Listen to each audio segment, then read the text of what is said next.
All right, all of our big end of year stuff has finally started. This is our last real week, and then we'll do theme days next week, and then it's all over. So I'm making a let's end the year with a bang wall. Let me show you how I did it.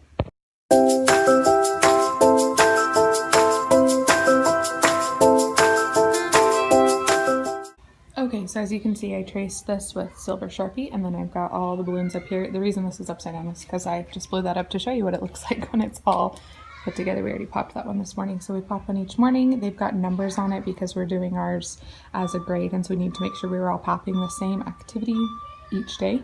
You pop it and there's little paper inside, and then we do that countdown activity in the afternoon. And we do not have 10 days left of school, we have 13, but the last 3 days are field day, dance festival, and then an hour and a half day. So we aren't doing a countdown activity on those days, but each morning a kid gets to pop the balloon and pull out the paper and see what we're doing. It's pretty exciting. I'm gonna have to start wearing steel-toed boots to school. Remember how back in like the first 2 weeks of school, some kid kicked me in the foot and snapped my toenail off? Happened again, opposite foot. Luckily this time it just cracked the top part of it, so it's only actually peeled off right there, so I think I might live, but like, seriously, what are the chances?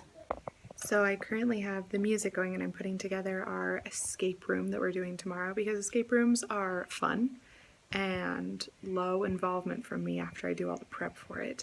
I bought my escape room off of TPT. It went on sale and I got all of them, but I love this set that I got. I will put it in the description box. It is awesome. So thank you for this beautiful resource that I use all the time. I'm just going to show you how I put it together.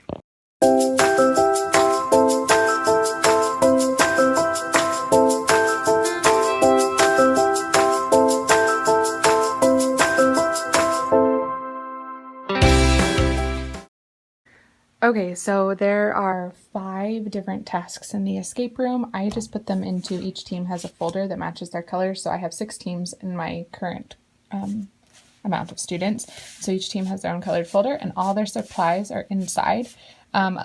Everything looks the same except for the first one doesn't have a puzzle piece to start. So they get the puzzle piece from solving the previous task, the task guide, which is just instructions, which are not always 100% relevant to the task, but I make them read anyway. Just practice direction reading, and then the activity that goes with it. And each one of them has a different activity.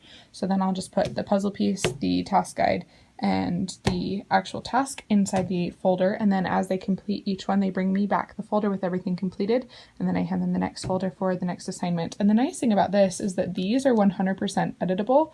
So I went in and changed these like parts of speech, because that's something we've been working on recently.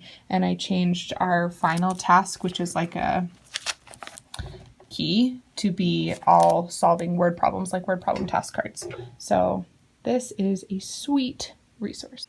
I did forget to mention, I like to teach my kids how to do it at the beginning of the year, and then I can kind of use it whenever as like a fill-in, because it's not that complicated to put together, depending on how much effort I put into making it completely applicable to what we're doing. This year I used it a lot when subs were here, because it takes up a good 45-minute chunk of time for the kids to work on. They're working together, and then I could make sure that they were reviewing what I wanted them to review without the sub having to do anything other than just be there to hand out the folders.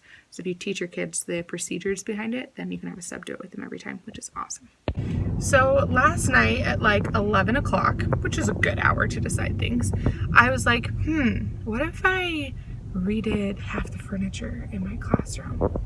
Now, before you think that I'm totally bonkers, I was at my house. I did not go back to the school at this hour and try and redo my classroom. I was just thinking of it. So I stayed up until midnight making a floor plan, a map of all the furniture I could adjust and switch in my classroom. Today's Under Eye Bag sponsored by End of Year Nesting Stress. Hey, it's Friday. Grades are due today, so I'm just grading forever, and everything's going really well, and everything's fine. Like really, really good. Got my stash. All right, TV and grades, here we go. The sweeper who vacuums my room just came in here and vacuumed, and he turned out the lights and shut the door on his way out. I think he was telling me that I should go home. My grades are in, and I cleaned up, and I finished watching my TV show, and I put out our last morning work, but I just realized, whoa, that if I'm sending their homework folders home for the last time, I need to take down their hippotastic work so that they can take that home. So I'm going to do that really fast. And I'm feeling good right now, so I kind of want to just like start taking things apart, but I shouldn't. I'm going to turn the lights back on and show you what I've already done so far. Okay, so I emptied out our finished and Center's finished work baskets. I put away all of the guided reading books. I need to go through those drawers.